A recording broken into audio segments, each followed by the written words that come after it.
Hey pretties. So listen, this video did not find you by mistake. If you're watching this is meant for you, so stay tuned. So today we're going to talk about if you grew up without your mother or your father or both parents. So this is a little touchy subject for myself, being that I've never met my biological father, um, with failed attempts to try to locate him. So I've always had this sense of just not belonging or just not feeling like I belong or like I'm worthy or like just like I don't know. It was so hard for me to find a place, to be able to be comfortable in the space where I am.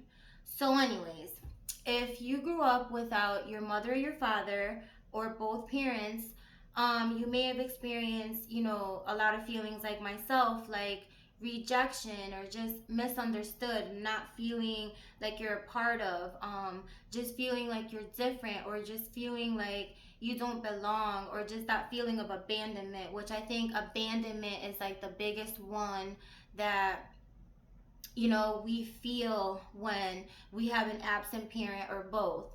And I'm here to tell you that just like you, I felt all those feelings. I'm going on 43 years old and I still yearn for my dad like as if I was 8 years old. You know what I'm saying? And it's so funny because today, 8 is his known birthday. So it's funny that I'm making this video on the day that what I'm saying he was born on and the day of his birthday. It's just like, okay, God led me to make this video today, so I felt very strong about it. And I know there's many of you out there who feel the same way, and there's like a stigma surrounding that, it's only, the small children or, young adults that feel it. I'm sitting here as your testament that as a grown adult, as a grown woman, I still yearn for that. I want that so bad. And I'm not talking to the people who have their dad or their mom and have known their parents, and they just can't handle them. They can't deal with that parent because they're toxic or they have really bad relationships with each other. This video is not for you. This video is for the people whom never got the opportunity to be able to look into their parents' eyes, to be able to get that hug from their parent, to be able to get that I love you, to be able to get that happy birthday, to be able to just feel secure and like you are a part of. So life comes with many, many challenges when you grow up this way. And if you're watching me and you um, feel what I'm saying and you resonate with it, then you know that life gave you many, many, many challenges. In my case, I was looking for that male figure in men, and it landed me in really broken, bad relationships. And, it was just like so hard for me to like really grasp, like, what did I do? Like, what did I do to this man? How can he wake up on Father's Day and not think about me? Or maybe he does.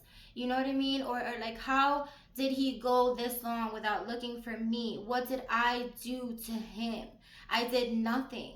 So I know how you feel, and I'm telling you the feelings that this has caused you in your life thus far.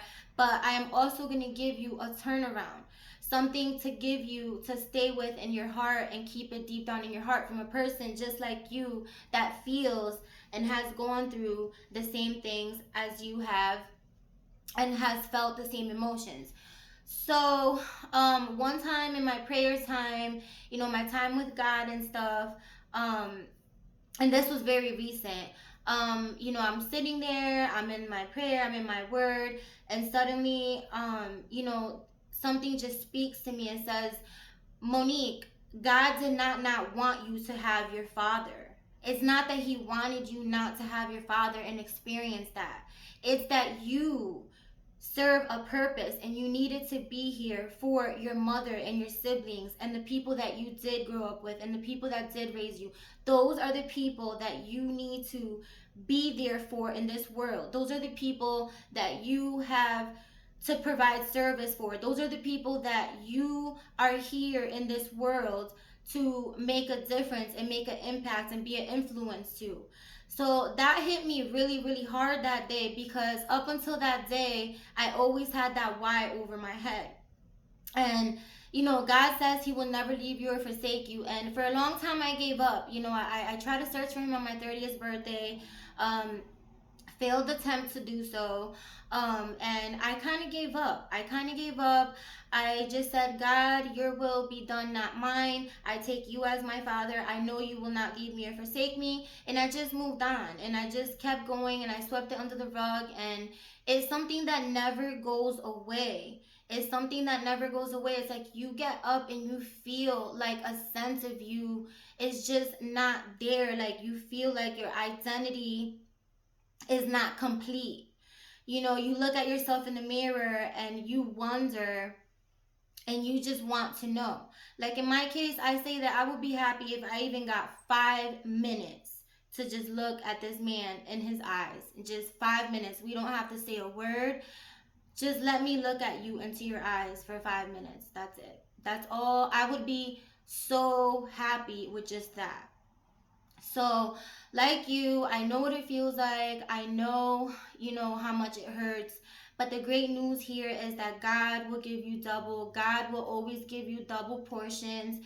God will always provide double, and maybe I didn't have it, but God has blessed my children to be able to have it. And they have amazing relationships with their dad, and I love to see it, and it just tickles me pink, you know what I mean? I love to see their bonds. I love to see how a dad interacts with his child. And I often just sit back and as a grown adult woman, I will sit there and just be mesmerized and be like, dang, like I just wish I knew that, what that felt like. But God bless my children with it. And my children have that. So maybe I didn't and maybe you didn't. But you can break that generational curse. You can, you know, be able to provide that for your children. We need to be very wise who we are having children with, and just look at that person like a forever person. Like that person is going to be in your life forever, and we all make mistakes, and we all have past and things that we have done that like we can't go back and change.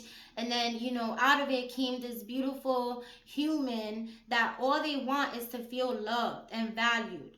So I'm here to tell you that you can change your mindset and that you can propel into, great heights and into great things, although that you have that piece of you missing. And another thing, don't ever give up. I've since then, after I gave up, I went back to God about it, and I said, I know that I know that I know that I know that I'm going to experience this man, and I am going to find this man, and I'm going to be able to look in his eyes.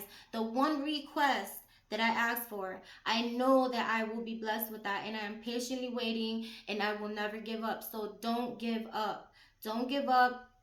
And my upcoming birthday in October, I will be doing one of those little DNA ancestry things. So wish me luck, and comment down below if you've done it, and let me know how that went, and let me know if you would like to do it and we can do it together. So comment down below and please let me know, because I would love to know.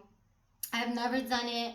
I'm going to do it for the first time, and I'm so excited, and I'm just praying for like the best outcome. And I know that the best outcome is all that I'm going to get, because that is what I put out, and I know that is what I'm going to get back.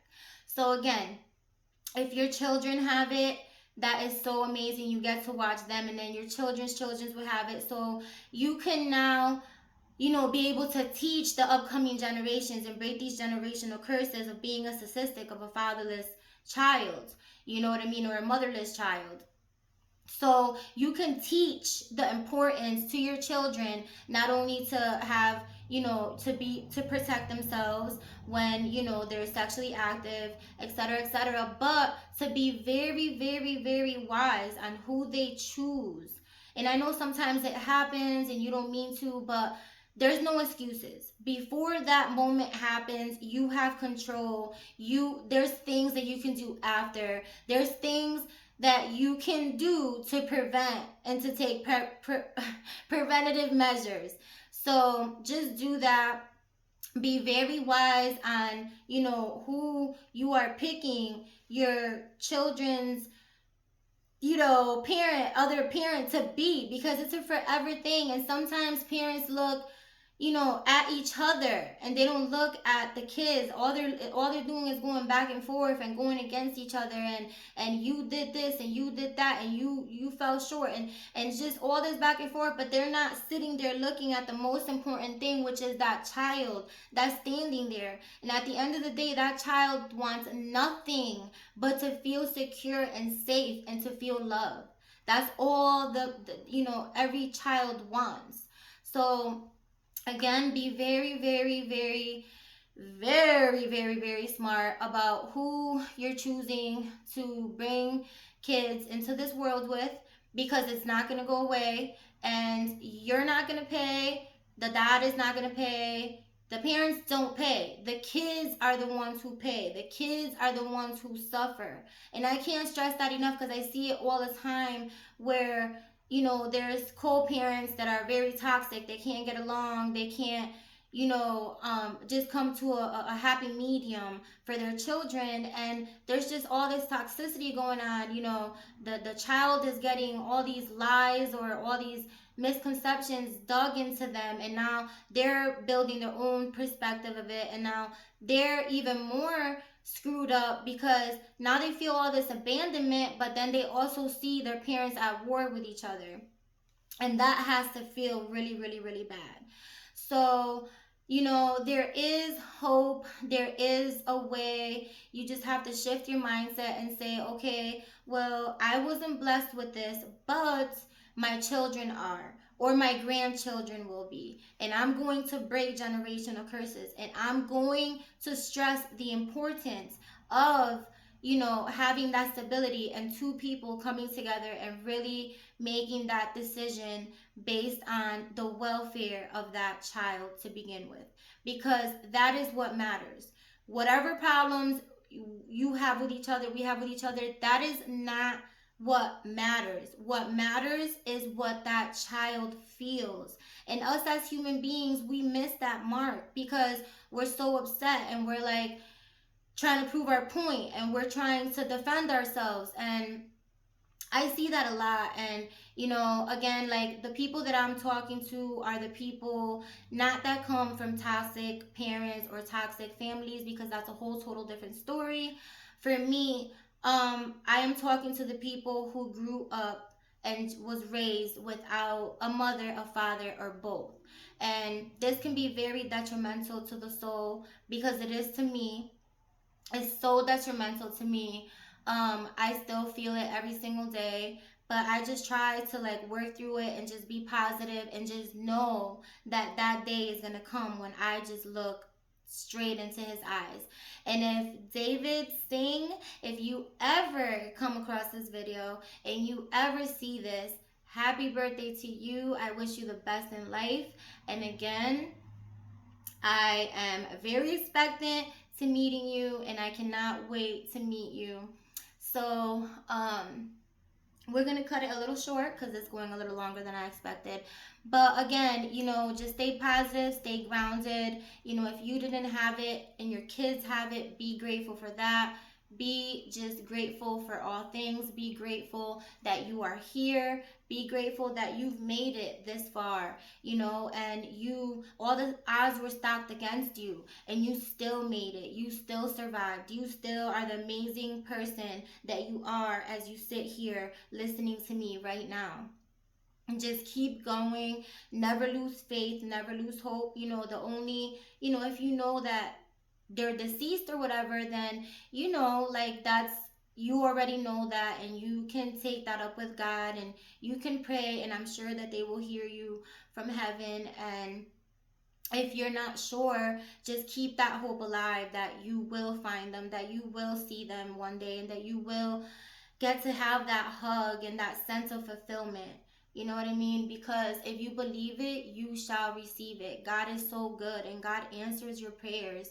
Oftentimes, we don't see our prayers come to fruition because we are not asking. We just automatically think that God knows our heart, He knows our desires, and He knows everything that we need and everything that we want.